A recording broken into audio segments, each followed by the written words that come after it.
Welcome friends, welcome to the World Storytelling Cafe. My name is Cath and I'm telling stories and singing songs to you today from my house in Cardiff in South Wales. Just here. And we're in Midsummer and I've got some midsummer dreaming stories for you today and some songs too. So let's begin. Amser, maith and all.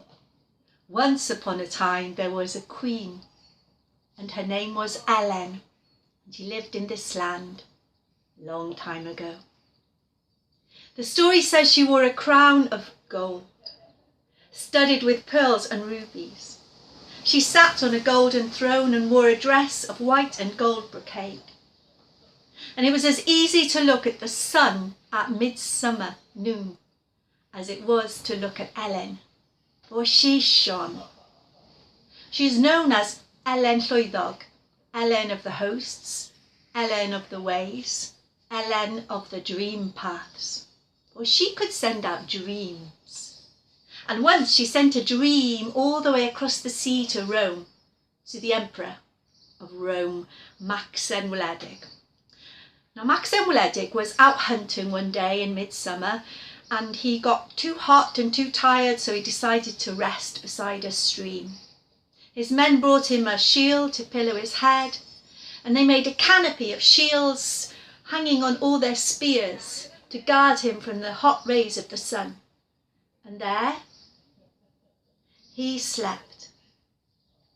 Cafodd Maxen breuddwyd. He had a dream. In the dream, he followed the stream till he came to a mountain. In the dream, he climbed the mountain, and on the other side, he followed the plain, a wide river now, all the way down to the sea, till he came to a beautiful city with rainbow-coloured towers. And in the harbour of the city, a magnificent ship of silver and gold. And in the dream, he boarded the ship and sailed across the sea to a lovely green island. And in the dream he crossed the island to the west until he came to a castle. The doors of the castle were open, and the walls of the castle were made of crystal, and the roof of the castle was shining gold. And in the castle he saw two young men playing gwyddbwyll, chess, and an old man carving pieces of gold. And there on a golden throne, shining like the midsummer sun, was a queen. And she stood to greet him, and she invited him to sit next to her on the throne. And she reached out to kiss him. And then, well, the shields came clattering to the floor, the dog started to bark, and Maxim woke up. He woke up, and he longed to dream again. Ces i freuddwyd. I want to dream again. Back at Rome, he sent out messengers all around the world to find their little island of his dreams, to find the queen of his dreams. But after a year, the messengers came back no wiser than they had been on the first day they set out. And then one of his advisors said, "Go to the stream where you first had the dream." So he did. And he sent the messengers from there. And they followed the little stream till they came to the foot of a mountain. And the messengers, 13 there were, said to themselves, "This must be the mountain that Maxen saw in his dream." And they climbed up the mountain and down the other side, and they found a fair plain and followed a wide river to a city. And the messengers said to one another, "This must be the city that Maxen saw in his dream." And there in the city harbour, a magnificent ship of silver and gold. And the messengers said to themselves, "Dyma llong a welodd Maxen yn ei freuddwyd." And they climbed aboard the ship and sailed over the sea until they came to a fair green island, a small island. And the messengers said to one another, "Dyma'r ynys a welodd Maxen yn ei freuddwyd." They travelled west across the land till they came to a mighty fort. And the messengers said to one another, "Dyma'r gair a welodd Maxen yn ei freuddwyd." and the walls were made of crystal and the roof of gold. And they met two men in black silk playing gwyddbwyll, and an old man carving pieces for the game out of gold. There on a shining throne, too bright to look at, was the queen herself, Ellen. A golden crown studded with pearls and rubies, a dress of white and gold brocade. And the messengers bowed low and said, "Greetings, Empress of Rome. Our emperor loves you and wishes you to come to Rome with us now." But Ellen, the queen, said, "If your emperor loves me, tell him to come and find me himself." So back they went, the messengers, over the lovely island, across the sea, through and over the plain, up the highest mountain and down the other side until they came back to Rome and gave their message. And as soon as he was ready, Maxen travelled with them, that same journey, that same dream path, till he came to the mountains. And he recognised the path of his dreams over the plain and the city of rainbow-coloured towers. And he travelled on that silver and gold ship over the sea.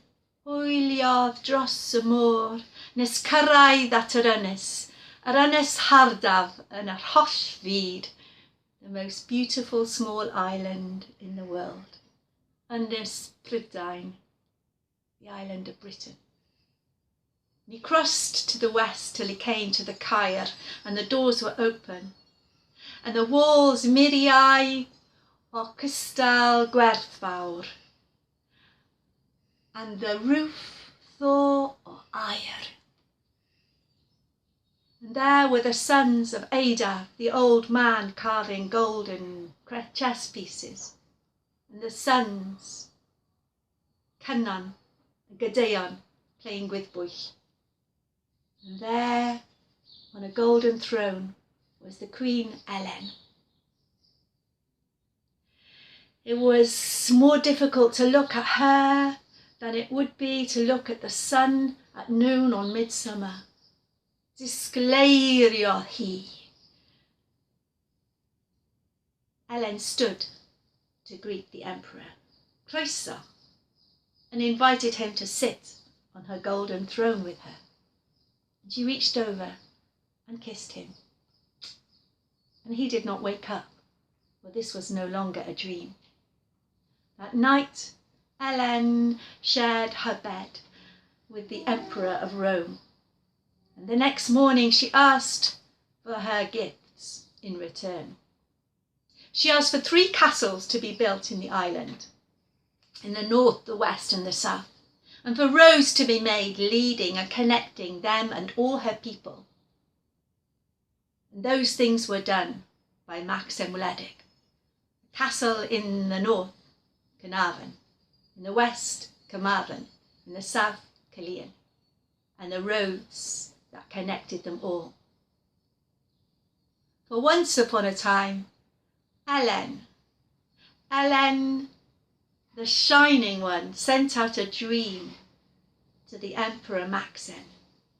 And Maxen, filled with the dream, followed the dream and made his dream come true. Now we know at midsummer that strange things happen. And there is some folklore about a flower that only blooms at midsummer at midnight. And this is a local story from Mynydd y Garth, which is a mountain just outside Cardiff. So one midsummer night, a girl, Megan, was walking over the Garth mountain. She was hurrying a bit because she'd been at her auntie's and they'd been storytelling and singing, and she hadn't wanted to leave, but now it was late and she was worried about her mother and sister and how they would be worried about her. So she was rushing a bit when she came to the top of the Garth, and she saw a flower, a red flower. She had never seen this flower before, and it was blooming at night, which was very strange. Must be some sort of moon and sun flower. And she walked towards it, so bright was it, and she reached out to pick it and take it home for her mother. But as she reached out her hand, she heard laughing. There was no one there. So she reached out her hand again, but then there was this strange laughter. Now when she reached out to touch the flower, it burst like a little candle flame, and all the little seeds of the flower burst onto the air like fireworks, and the seeds of the flower scattered everywhere, and some of those magic seeds fell into Megan's pocket, but she had no idea they had. She continued her journey home, but before long she was lost, which was very strange because she knew that mountain so well, and she'd lived all her life in the shadow of the mountain, and now she was lost. She couldn't believe it. There was a hawthorn twisting where the oak should be. The path led down when it should lead up. She walked past briars that reached out and grabbed her clothes. She walked through muddy streams. She went round and round in circles, and it was just before dawn when she actually got home. So exhausted was she couldn't even lift her feet to go upstairs to bed. So she slumped in the chair by the fire and fell fast asleep. Next morning, her mother and sister came down and walked right past her without speaking. Well, Megan thought they must be cross with her for being late the night before. "Bessie bored," she said. "Don't be like that. I lost track of time." Auntie was telling this great story. Her mother and sister looked at her, and then they both screamed, and her sister ran out the house. "Bessie bored," said Megan. "What's wrong?" Her mother stared at the place where her daughter's voice was coming from, but saw nothing. Now, luckily at that time, just at that moment, Megan took off the coat, which had the pocket, which had the little seeds in it. And as she did so, she appeared, and her mother could see her. When her sister came in with the neighbours, Megan was sitting with her mum, having a cup of tea and telling her all about the flower and the strange laughter on the monies. Of course, she had to start all from the beginning as soon as the neighbours came in. And when he heard it was Uncle Jim from next door who said, "That's the fern seed. The fern blossoms at midnight, at midsummer, and its seeds will make you walk invisible and will make you lose your way." The fern seed. Well, when Megan's mother heard that, she said, "Throw those seeds into the fire. I'm not having you lost again." So Megan did. Well, at least she said she did. She kept a few of those little red seeds safe and secret, just in case she'd find a time when it might be useful to be invisible. And that's the story of the fern seed. And here's a song of the love seed. I sow my seeds of love. It was all in the spring. Now there's April, there's May, and there's likewise June. And the small birds they do sing, and the small birds they do sing. A garden well perfumed, flowers of every sort. Now I had not the chance for to choose for myself. No, not the flowers I love the best, not the flowers I love the best. The gardener standing by, I asked him to choose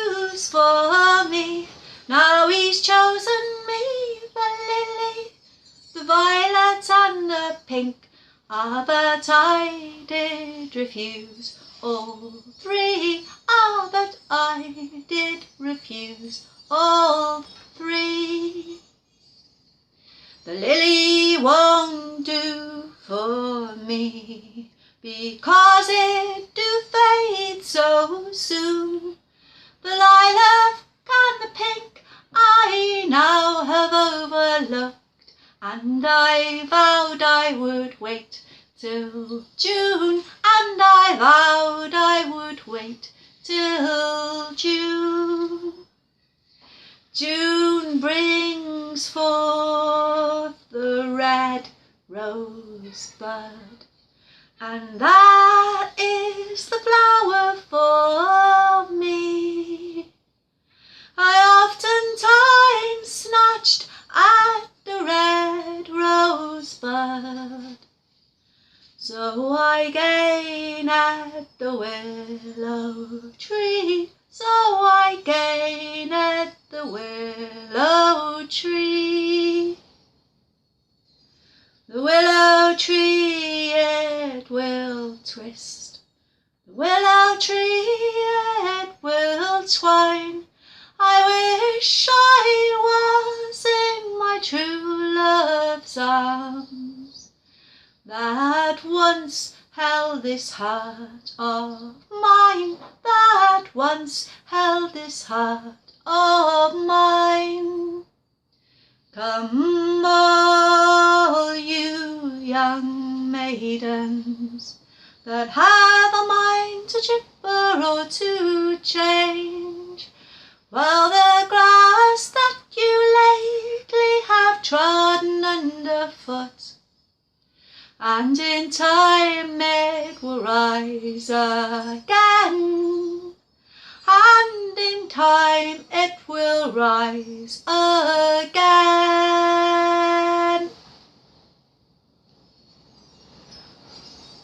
Once upon a time, a boy was up on Lantrisant Mountain. He was minding his father's sheep. It was midsummer and the sun was hot. So hot he'd found shelter by a mossy boulder on the mountain, under the shadow of a yellow gorse, and there he watched the sheep and dozed and daydreamed a bit. The air was heavy with the scent of the gorse, and his eyelids heavy, when there came the scent of another flower, rich and sweet and strange. And then he heard singing, strange, sad music on the mountain. He opened his eyes wide. There was a girl of about his age, not very far from where he sat, singing and dancing. Her arms and legs were bare, and they were as brown as the earth, and her long black hair, as black as a crow's wing, hung loose and heavy down her back. She wore a dress white as the hawthorn blossom, and in her hand she carried roses, wild white roses edged with red. And as she sang and as she danced on the mountain, she scattered the roses and the petals, making a pattern, a spiralling pattern around her. The boy stood up, enchanted by the song, drawn forward by the singer, and the girl disappeared. He came to the pattern of roses on the ground. The scent was so exquisite. He bent down and picked up one of the flowers, buried his nose in the soft velvety petal. He wanted the flower for himself. He held it tight in his hand and turned back. And then he turned again, looked on the ground, and saw that he'd left a gap in the pattern and he'd spoiled it. Sadly, he bent down and placed the rose where he found it. And when he stood, there she was, the girl again. She smiled at him, and it was a sad, sad, sweet smile. Her eyes were the colour of sloes, the berries of the blackthorn in the autumn. She reached out her arms towards him, 3 white roses tipped with red. She offered him, and he took the flowers in his hands. And then she was gone. He kept those 3 roses safe all day, ran down to the stream and wrapped them in leaves and kept them in the shadow of the boulder and the gorse, and carried them precious, safe to his heart all the way home that night. He found a jam jar and put them in water next to his bed, and his little room was filled with the sweet and rich scent of roses. And when he put his head on his pillow, he dreamt of the girl on the mountain, and her singing filled his dreams. When he woke the next morning, the roses had gone. At the bottom of the jam jar, something shone and glittered. He fished out 3 silver coins, more money than he'd ever seen in his life. The silver was cold and heavy in his hand. And though it was a lot of money he held now, he knew in his heart he'd rather have the roses. I fell asleep beside a stream, and there I had the strangest dream. For down in Brennan's glen there grows a briar and a rose. There's a tree in the forest, I don't know where. I made a nest out of your hair, and climbing high into the air, a briar and a rose. I do not know how long it's been since I was born in Brennan's glen, but at the end of spring there grows a briar and a rose. I picked the rose one early morn, I pricked my finger on the thorn. They'd grown so close their winding wall, a briar round the rose.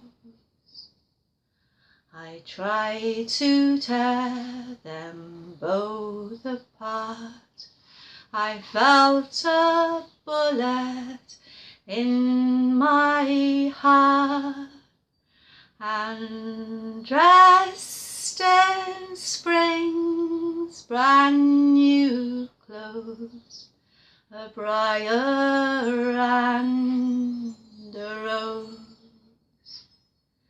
And when I'm buried and in my grave, tell me so I may know your tears will fall and make love grow, a briar and a rose.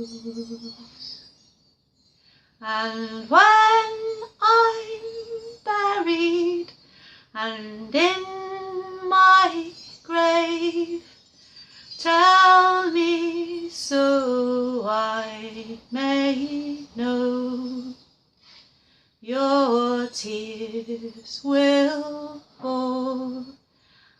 and make love grow,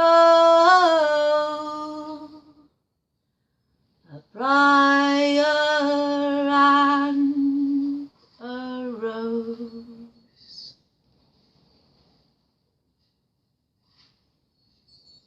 Once upon a time, a girl sat by her open window sewing. It was midwinter and the snow lay heavy on the ground, but the day was bright and the snow sparkled, and she stared out, longing to be away. She stopped concentrating on her sewing and, ow, pricked her finger so that drops of her red blood fell onto the snow on the windowsill, and she stared at the red and the white. And as she did so, she heard a singing, a strange singing, though she couldn't see where the song came from. Red and white and gold, the prince shall sleep till time is old. She looked up, and there was a little golden bird, and the bird fluttered down to the windowsill. "Sing again," said the girl, "for I find I can understand your words." And the bird sang again. White and cold and red, the prince sleeps in his bed. Sing more. Gold and red and white, he will wake on midsummer's night. "Tell me more," said the girl to the little bird. And the little bird said, "Far, far, far from here and farther still is the castle of the sleeping prince. He sleeps under a spell, under enchantment, but wakes once a year at midsummer. If only there was someone there by his side when he woke, then the spell would be broken and he would be freed." "Where is the castle of the sleeping prince?" asked the girl eagerly. "I do not know," said the bird. "I only know that to reach it, you must wear out a pair of iron shoes." A pair of iron shoes. The little bird flew, but the girl sat and dreamt. She dreamt of the castle of the sleeping prince, and she dreamt of how she would rescue him. She had a pair of iron shoes made in secret, and then one night, when all were fast asleep, she crept away from home, put on the iron shoes, and began to walk. And she walked far and further still, till she came to a forest, a great wild forest, but she did not turn back. She walked on, and she came one evening to a little house with snowdrops around the door, and she knocked. An old woman answered. "I'm looking for the castle of the sleeping prince. Do you know where it is?" "I do not. And this is no place for a girl like you. You must go back home." "I cannot. I must go on. I have to go on." "Well," said the old lady, "if you must, you must. Come in. I'll give you something to eat and something to drink. But when my son comes home, you must hide, for he would not like to see a girl like you." So the girl went in, and she had a bowl of soup and some bread to eat and a cup of tea with the old lady. And after they'd eaten, there was a sighing in the world outside and a rustling. "Quick," said the old lady, "hide." She crept into a corner cupboard and hid. And in through the door, came the West Wind himself. And the West Wind said, "Mother, I smell mortal flesh." "Do not worry, son," said the old lady. "There's only a girl in iron shoes. She was looking for the castle of the sleeping prince, which I have never heard of. Have you?" "I have not," said the West Wind. but maybe my cousin, the east wind, might have done. When the west wind was fast asleep, the girl crept out from a hiding place, closed the door softly behind her, and walked on. And she walked on far and further still. She walked on in her iron shoes, and she walked through rain and she walked through sun, and her clothes faded and grew ragged. And she came one evening to a little house, and she knocked on the door, and all around the door were bluebells. An old woman answered it. "I'm looking for the castle of the sleeping prince. Do you know where it is?" "I do not. And this is no place for a girl like you. You must go home." "I cannot. I must go on. I must." "Well, if you must, you must. Come in. I'll give you something to eat and something to drink, and when my son comes home you must hide, for he will not like to see a girl like you." The girl went in, a bowl of soup and some bread and some tea. But after they'd eaten, there was a rattling of the windows and doors and a shrieking in the world outside. "Whoo! Whoo! Quick, hide," said the old woman. And there was a corner cupboard, and she hid inside, and in through the door came the east wind. Whoosh! "Mother, I smell mortal flesh." "Don't worry about it, son. It was just a girl, a poor girl in iron shoes. She was looking for the castle of the sleeping prince, which I have never heard of. Have you?" "I have not," said the east wind. "Maybe my cousin, the north wind, knows something of it." Well, the girl waited until the east wind was fast asleep, and then she crept out, closed the door behind her, and walked on. She walked far and farther still, and the rain rained and the sun wet her. And she came at last to a little house, and there were roses growing around the door, red roses and white roses. And she knocked, and an old woman answered it. "I'm looking for the castle of the sleeping prince. You don't know where it is, do you?" "I do not." "And this is no place for a girl like you. You must go home." "I cannot. I must go on. I must." "Well, if you must, you must. Come in. I've got something to eat and something to drink, but when my son comes home, you'd better hide. He will not like to see a girl like you." Well, there was soup and there was bread and a cup of tea.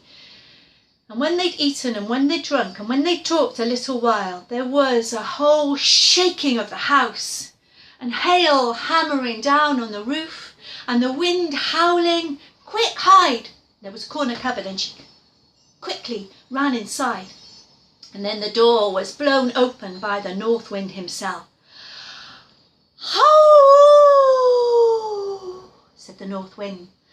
"Mother, I smell mortal flesh." "Don't worry," said the old woman. "Only a poor girl in iron shoes. She's gone now. She was looking for the castle of the sleeping prince. I've never heard of it. Have you?" "I have." "You have? And where is it?" "The path that leads from our door leads to the castle of the sleeping prince." "Good," said the old woman. "I think that's the way she went." "Ha! Much good will it do her. The castle of the sleeping prince is guarded by 2 fierce lions. They will devour and tear to pieces any intruder there." "Is there no way past such fierce lions?" asked the old woman. There is, said the north wind. "The roses that grow by our door. The roses, the red and white roses." But when the north wind was fast asleep, the girl crept out from her hiding place, and she picked a rose, a white rose, and the thorns pricked her fingers till they bled. And she picked a red rose. And she walked on in her iron shoes, far, far and farther still, following the path, until one day she felt the earth beneath her feet, and the iron shoes were worn away. She looked down, and when she looked up, there was a castle, and guarding the gates of the castle, 2 fierce lions. Holding the roses in her hand, she walked on, and as she did, she sang. Red and white and gold, the prince shall sleep till time is old. Red and gold and white, he wakes on midsummer's night. Gold and white and red, the prince sleeps in his bed. She laid the roses before the lions, and they lay down and purred like kittens.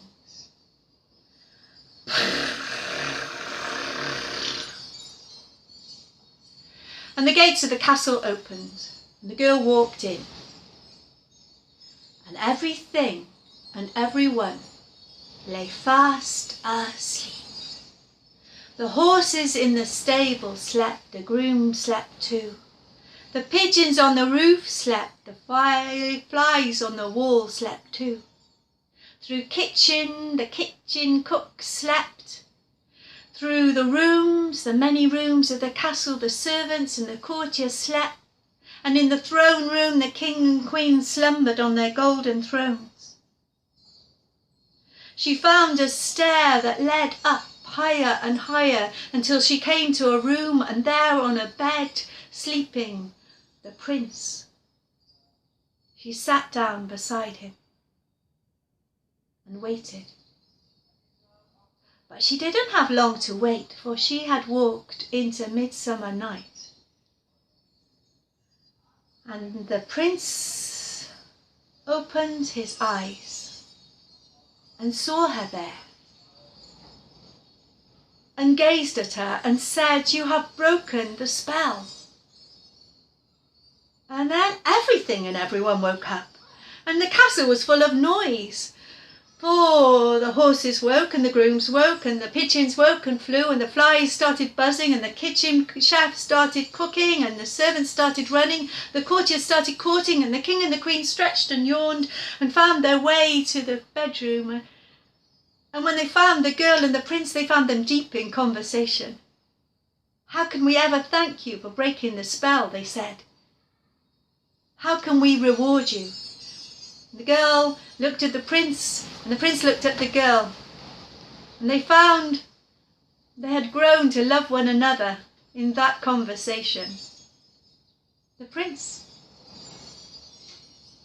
Well, a wedding was arranged, and a carriage sent for the girl's mother and father, and they rode so quickly through that forest to join them, and it was a great feast, and everyone celebrated the lifting of the spell and the joyful marriage of the girl who'd followed her dream and the prince.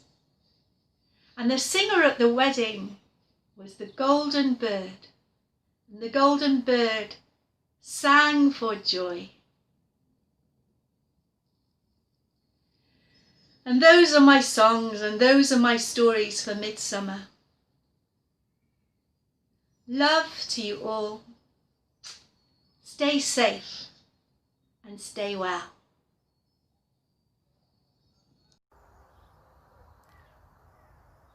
Young and old, you've been listening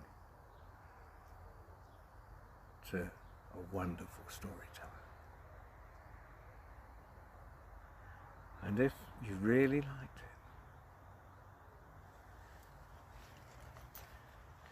if you've got a little money, doesn't have to be a lot. A little goes a long, long way, as they say. And you can afford it. Just pop it into the Storyteller's hat, because right now they're not earning at all, so whatever you've got, it will be appreciated.